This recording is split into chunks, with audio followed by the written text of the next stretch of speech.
Because sometimes, you know, those keto treats, you can have like maybe a couple of pieces and that's okay, but sometimes you accidentally eat the whole pan or you eat the whole bag, and that's where I may have gone wrong. Welcome. Hi, how are you? Welcome back to Ruled by Venus. I'm Kezia. My sister Krista and I are using this channel to record our health and lifestyle updates. I'm focusing a lot on weight loss right now because I have lost 100 pounds so far. 100 pounds down. Part of the 100 pounds down club now. A couple of months I've plateaued, so the last about 30 to 35 pounds I've lost is from doing the Dr. Berg clean keto diet. He has you eat a lot of vegetables. It's like a pickier version of keto. I wanted to go back and share my 1 month, 2 month, and 3 month results when I started doing Dr. Berg Keto. I've got just some stats here on my computer. I'm gonna throw up some pictures too of like before and after. It's kind of hard to tell the difference before and after. One of the pictures, the angle is different than the angle of the after picture. Anyway, after 4 months of doing Dr. Berg Keto, I kind of like gradually got off the plan. I think I started eating a little bit too much carbs, and then I intentionally got off of it for a couple of weeks. I'm just starting over. I'm back on the Dr. Berg Keto plan. And I've got my coffee for the morning. Side note, I'm also thinking that every once in a while my body, it may need to be like shaken up somehow, maybe like once a month or once every 6 weeks, intentionally break the diet to kind of confuse my body, because maybe that's why I was plateauing. Because sometimes, you know, those keto treats, you can have like maybe a couple of pieces and that's okay, but sometimes you accidentally eat the whole pan or you eat the whole bag, and that's where I may have gone wrong. So my starting weight was 217 and I'm now 181, 36 pounds. So I had lost 65 pounds, and then I found Dr. Berg Keto in beginning of October 2021. In April of 2021, after that, like I had this several month plateau, and then I don't have a measurement or weight recording until almost the end of October. The measurement before that is 211 pounds. When I started Dr. Berg Keto, I remember weighing 217 pounds because I had gotten frustrated. And I remember binging on a whole package of Oreos because I was frustrated. So that's not healthy, guys. That's not healthy.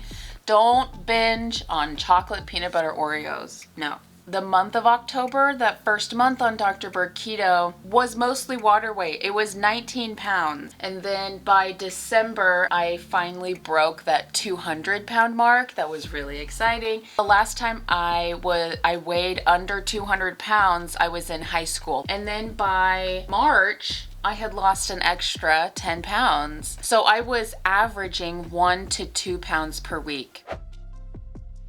I was eating 3 to 4 eggs per day for probably the first 2 months or so. I was eating really big salads. I purchased a really pretty walnut serving bowl. That's what I used to eat my salads out of because the amount did not fit in a normal size bowl. It was 7 to 10 cups of spring greens. I was making it as easy as possible for me so that it was more difficult to fail. I was also making my own fatty salad dressings. It is delicious.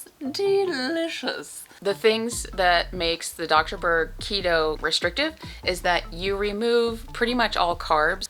No corn, no soy, rice, no beans. He has a vegetarian version. You can eat some beans, like beans and lentils. No sugar. So it's like standard keto, high fat, high veg, with a little bit of meat.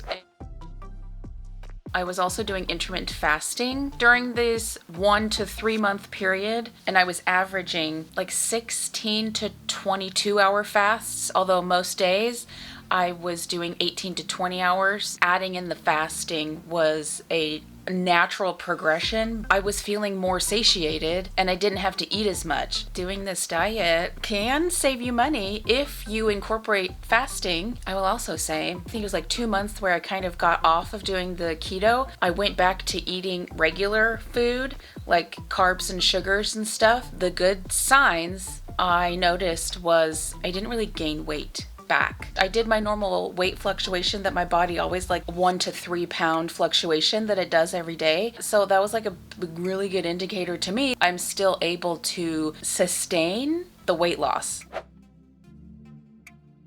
Words flee my brain more often than they come to my brain.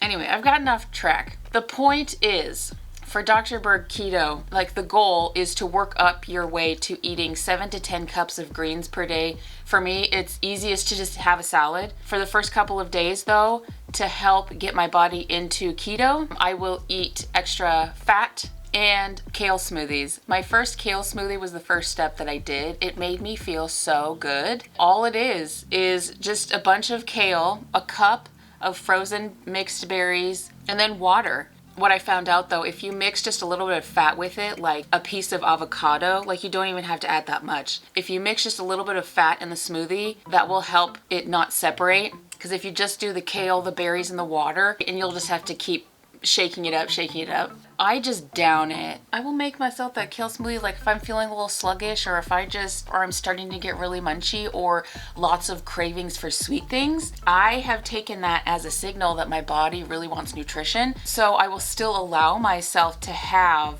whatever treat that I decide that I want to have, but I have the kale smoothie first. And that's okay. I'm now kind of starting over and doing this process all over again. Eating salads during the winter time is not the most appetizing. During the winter, I switched to like stir fries because I wanted something warm, or I would cheat with chili, or because I wanted something hearty like a soup. It's nice outside, and so I am craving more salads. If you are not used to eating a lot of vegetables and you're interested in doing the Dr. Berg Keto, work your way up to the 7 to 10 cups. Don't do it all at once. My mistake was that I was going gung-ho and I was going from 0 to hero, and your digestion, if it's not used to that much vegetables, there's constipation, painful constipation. Your body can't handle from 0 to hero. It can be hard for your body to process. Another valuable thing I learned in the 1 to 3 months of doing keto, add a little bit of fatty meat. Before I discovered Dr. Berg Keto, meat started making me feel sick. Thinking about eating it was making me feel sick. I can handle pork, so I go back and forth between ground pork and bacon, sometimes pork chops. But adding just a little bit of meat has helped my body digest the vegetables. I think it has something to do with your gallbladder and secreting bile and then that helping you digest. I don't know, I'm not a doctor. I'm only saying my experience. The 3 months that for sure I was gung-ho every single day, I've lost 36 pounds. Now, I know a couple of you have started Dr. Berg Keto, and I'm curious to know of your results, if you have any results. Weight loss, or like you feel better. That was one of the things that in Dr. Berg, his book, he talks about is you're probably going to lose water weight initially, but then there's for a couple of weeks, there's this like plateau, almost like this healing phase where you may not lose anything, but once you get over that hump, it's just, you're filling your body with nutrition to help heal itself. And then after that, then it's ready to lose the weight. You get healthy first and then the weight loss will follow, instead of chasing after the weight loss and then the health. I'd be curious to know in the comments below if you had success with whatever other plans that you're doing. Thank you so much. Love you guys. Stay. Whew, hiccup. That's a hiccup. Stay blessed. Is it just me, or are other people getting like this all of a sudden high influx of spam calls? I woke up this morning with all of these spam texts and missed calls. I'm constantly having to block and delete spam messages. It's kind of frustrating. It makes me want to change my number.